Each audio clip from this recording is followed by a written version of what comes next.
Ini adalah New Suzuki Hayabusa terbaru 2021, sebuah generasi yang berubah total. Karena menurut Suzuki ada 500 komponen lebih yang dirubah oleh mereka. Kita akan bedah setelah ini, Cak, bakal sangat menarik.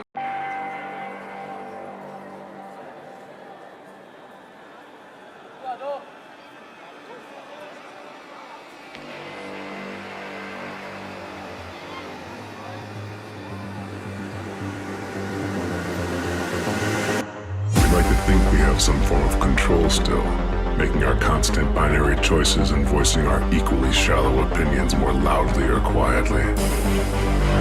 Most people can't even decide what color to wear or which burger to eat. What does it matter, man? Autonomy is an illusion.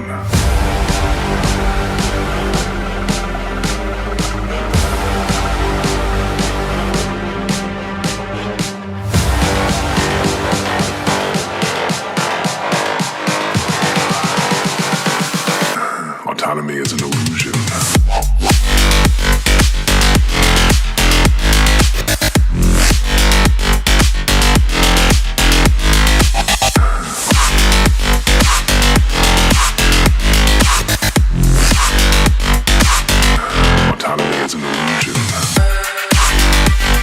Assalamualaikum warahmatullahi wabarakatuh. Matur nuwun sekali lagi, sampai selalu mendukung YouTube yang benaran.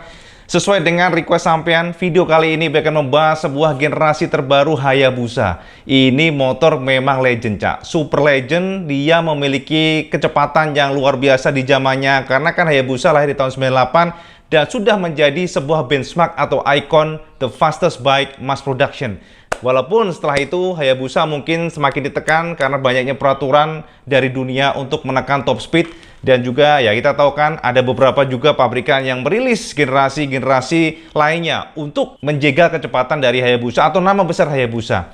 Cak, ini adalah Hayabusa terbaru. Sebuah generasi ketiga yang disebut Suzuki sebagai New Legend Bike, New Era Bike. Karena pada generasi ini Hayabusa dibekali dengan segudang elektronik yang luar biasa seperti MotoGP Bike, Cak. Banyak banget ini sensornya. Nah, kalau kita ngomongin Hayabusa, pasti sampean akan teringat Hayabusa generasi pertama. Di mana tahun 98 Hayabusa lahir dan langsung menggebrak dunia lewat kecepatan yang ditawarkan oleh Suzuki. Pada saat itu Hayabusa dibekali dengan mesin 1298 cc dengan bore stroke-nya 81 mm dan juga 63 mm. Pada saat itu Suzuki sudah memiliki kompresi 11:1 dengan tenaga mencapai 175 PS di tahun 98, bayangin aja. Dan torsinya ada 138 Nm. Pada saat itu, atau generasi pertama tersebut, Hayabusa langsung menyita perhatian dunia dengan bentuknya yang sangat-sangat unik, bentuknya yang memang khas banget.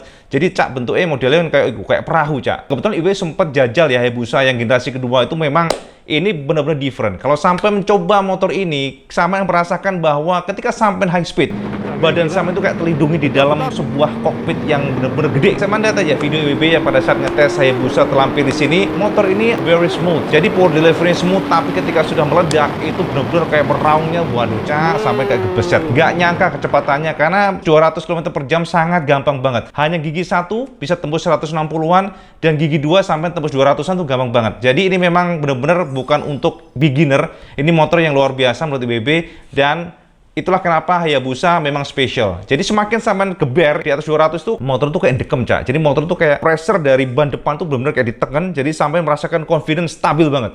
Jadi lengkingan engine-nya juga halus ya, bisa salut buat Suzuki mengenai engine-nya. Engine-nya halus, vibrasinya minim, dan yang pasti memang jos gandos. Nah, akhirnya diraciklah generasi ketiga yang akan kita bicarakan setelah ini. Generasi ketiga ini memang menimbulkan kontroversi, Cak. Bosone iku heran gitu. Masalahnya kenapa? Ternyata dari generasi yang ketiga ini bukannya makin powerful. Jadi kalau saya melihat spesifikasi, secara spek ternyata justru turun. Tapi tenang, kita akan bahas pelan-pelan, jangan langsung menjustifikasi karena pengukuran dari engine itu rata-rata pabrikan dari crankshaft. Jadi ini yang akan kita bahas nanti. Sebagai informasi, untuk generasi ketiga, Suzuki masih tetap mempertahankan basis desain yang sebelumnya. Jadi kalau saya melihat, memang bentuknya ya nggak jauh-jauh amat, Cak. Bentuknya ya bener-bener khas Hayabusa, dimana seperti falcon atau burung ya. Jadi kayak paruhnya. Cuman sekarang paruhnya lebih lancip. tidak membulat seperti dahulu, dan juga revisi pada bagian depan. Sama perhatikan saja, IBB akan bahas pelan-pelan dari depan. Dari depan saya akan melihat sebuah desain yang berbeda dari sebelumnya. Sedikit berbeda karena shape-nya lebih edgy, bosone Cak. Lek boso Inggrisnya edgy, lek boso Jawane lancip, ben lincip. Nggak kayak dulu yang membulat. Dan juga revisi pada headlamp-nya. Headlamp-nya sudah menggunakan LED dan ada 3 cluster di sana. Kalau saya perhatikan, di atasnya ada LED, Cak. LED berwarna putih, sementara di bagian tengahnya, bagian dagunya, itu diberikan proji atau proyektor lah kita bahasanya. Jadi kalau untuk lampu standar atau kita hidupkan motor, sama akan menemukan lampu pada kondisi default itu bagian atas. Sementara untuk bawahnya itu untuk menembak atau high beam. Kemudian untuk bagian rem R-nya juga dirombak. Sama lihat dong, rem R-nya kan bulatannya beda dan sekarang lebih sedikit edgy lagi, menyesuaikan dengan desain bentuk dari fairingnya. Lalu di bagian tepiannya, sampai kan melihat ada DRL. Yang menarik adalah DRL-nya, Cak. DRL-nya mirip banget dengan GSX R1000. Memang konsepnya tidak jauh dari GSX series, namanya juga satu klan, ya kan? Jadi maksudnya satu pabrikan.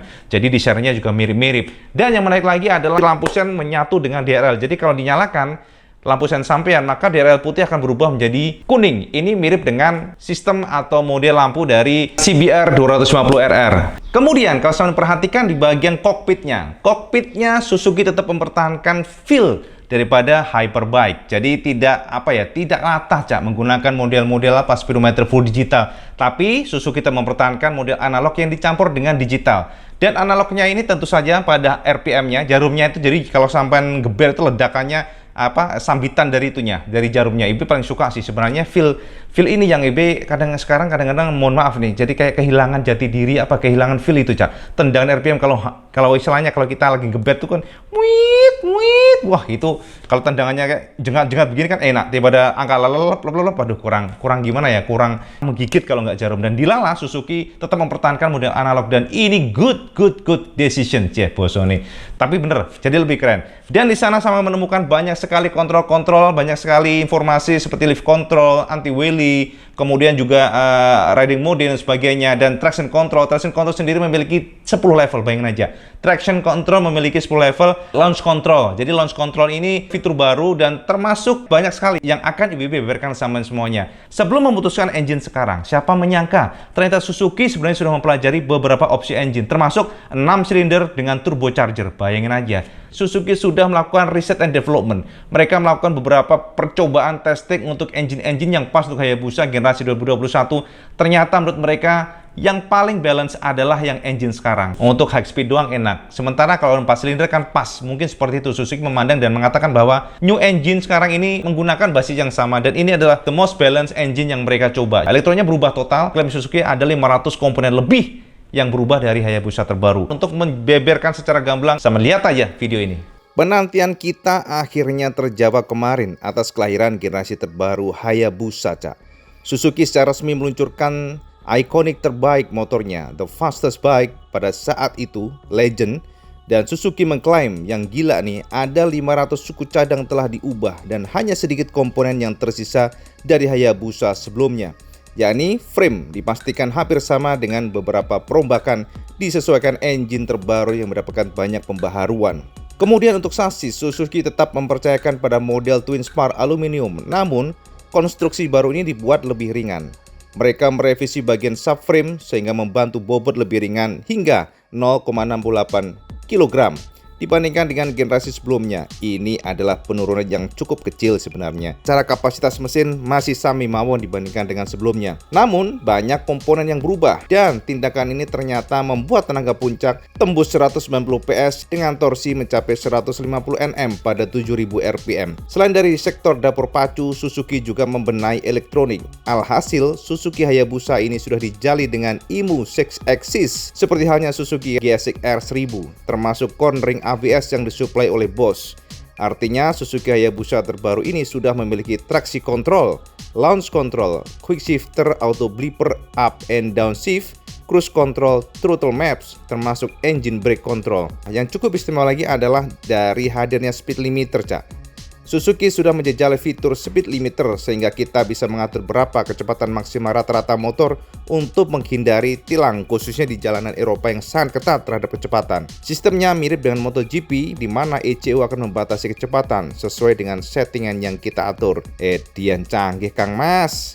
Kemudian untuk perangkat rem, Cak, Suzuki Hayabusa 2021 sudah dibekali dengan rem Brembo kaliper depan dengan ukuran 320 mm atau 10 mm lebih besar dibandingkan dengan generasi sebelumnya yang hanya 310 mm.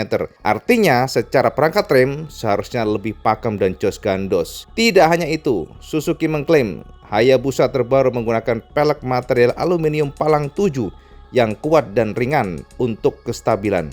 Sementara untuk suspensi masih mengandalkan Kayaba. Bobot sendiri total ternyata tidak terlalu turun signifikan. Judulnya masih abot, ya, di mana Hayabusa 1300 terbaru memiliki bobot 263 kg pada kondisi penuh diisi bensin. Suzuki sendiri juga melakukan revisi pada bagian knalpot, di mana untuk header pipa exhaust terbaru kini terkoneksi pada silinder 1 dan 4. Tujuannya adalah untuk mendapatkan tenaga melimpah pada low hingga high RPM. Mereka melakukan testing wind tunnel untuk mendapatkan downforce maksimal dan juga mendapatkan aerodinamika terbaik untuk generasi terbaru ini. Artinya, aerodinamika dan geometri saat ini yang sekarang sudah berubah total. Sambil bisa perhatikan, desainnya lebih edgy dan sharp alias meruncing. Ini bukannya tanpa tujuan, Cak, tapi untuk mendapatkan coefficient drag sehingga motor akan lebih mantap menembus kecepatan tinggi. Logo Hayabusa ini sedikit berubah dengan huruf H yang mencerminkan kecepatan, termasuk pengoptimalan cam profil. Hal ini memungkinkan Suzuki mengurangi diameter throttle body hingga 1 mm sehingga mesin lebih efisien, namun power tetap terjaga, Cak. Tidak hanya itu, Suzuki juga menjejali teknologi Suzuki Side Feed Injector atau SSFI. Teknologi memungkinkan semburan injektor lebih presisi sehingga mampu meningkatkan torsi dan output tenaga. Dengan aturan emisi gas buang Euro 5, Suzuki juga bekerja keras untuk merevisi konstruksi knalpot terbaru dengan catalytic converter yang lebih ketat. Jadi kalau teman perhatikan di gambar ini, jika sebelumnya hanya hadir satu chamber catalytic converter di bagian tengah, namun pada Hayabusa terbaru ada 3 titik, Cak. Kehadiran assistant slipper class atau auto blibber up and down, termasuk kehadiran ride by wire, istilahnya gas tanpa tali, Cak. Semua sudah digital atau sensor. Untuk Hayabusa terbaru menggunakan Badleg Hypersport S22 untuk grip maksimal, termasuk yang sangat menarik adalah kehadiran tuas rem kopling berlubang. Jadi tuas rem dan koplingnya, Cak, tuasnya itu dikasih lubang. Ini katanya terinspirasi dari MotoGP untuk mengurangi efek lifting pada saat top speed. Mungkin yang paling menarik adalah elektroniknya. Suzuki sudah membekali traction control dengan 10 mode, launch control, cornering ABS yang semuanya dimonitor oleh IMU 6 axis sehingga lebih presisi dan akurat. Termasuk piston yang kini didesain ulang dengan high material quality sehingga lebih ringan 26 gram, termasuk connecting rod yang lebih ringan 3 gram. Sehingga di area part ini total lebih ringan 29 gram. Memang kecil, Cak, tapi part ini berkitir sangat kencang. Ketika di atas 10.000 RPM, lebih ringan 1 gram pun akan sangat berpengaruh. Selama ini salah, Cak, ya, kita menilai sebuah motor hanya dari klaim pabrikan crankshaft. Dan ini dibuktikan dari data ini, bisa kita lihat. Yang pertama adalah generasi pertama Hayabusa. Saya intip di sini, pada 0 hingga 200 meter per secondnya kita bisa lihat bahwa generasi pertama Hayabusa membutuhkan waktu hingga 7,1 detik. Sementara generasi kedua Hayabusa membutuhkan waktu 6,9 detik. Dan generasi ketiga hanya 6,8 detik. Kemudian untuk top speednya bisa kita pastikan, top speednya juga sama-sama 299 km per jam. Dan untuk emisi gas buang jauh lebih ramah lingkungan yang generasi terbaru dibandingkan dengan sebelumnya karena sudah Euro 5. Ini adalah generasi yang dipandang Suzuki sebagai new generation karena memiliki banyak sekali sensor, memiliki banyak sekali kontrol elektronik yang membuat motor ini jauh lebih aman, jauh lebih kencang, dan juga jauh lebih nyaman pastinya. Karena itu tadi ada cruise control, ada juga macam-macam lah, HB sudah jabarkan bersama semuanya. Artinya apa? Ini adalah generasi terbaru walaupun unfortunately bahasanya ya, sayang sekali dengan generasi ini ternyata Suzuki menaikkan harga hingga 3.800 US dollar.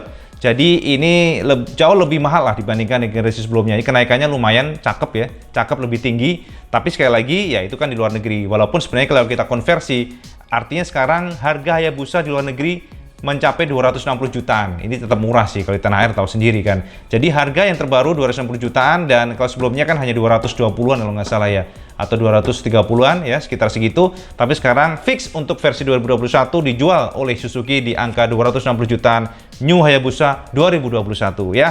Jadi menurut Kang Mas sudah panjang lebar buat sampean semuanya. Mohon maaf kalau mungkin kurang kurang jelas, kurang sempurna, mohon maaf karena kita kan ya membuatnya kan istilahnya ya kita hanya mengumpulkan referensi data dari luar negeri ya. Jadi ngono wae cak, wis pokoknya sampean jangan bosen-bosen mampir di YouTube Pembenaran. IB akan berikan yang terbaik buat sampean semuanya pokoknya semua informasi review motor, bocoran motor, terawangan motor apapun itu dari luar dan juga lokal yang pasti. Oke, ngono wae Kang Mas.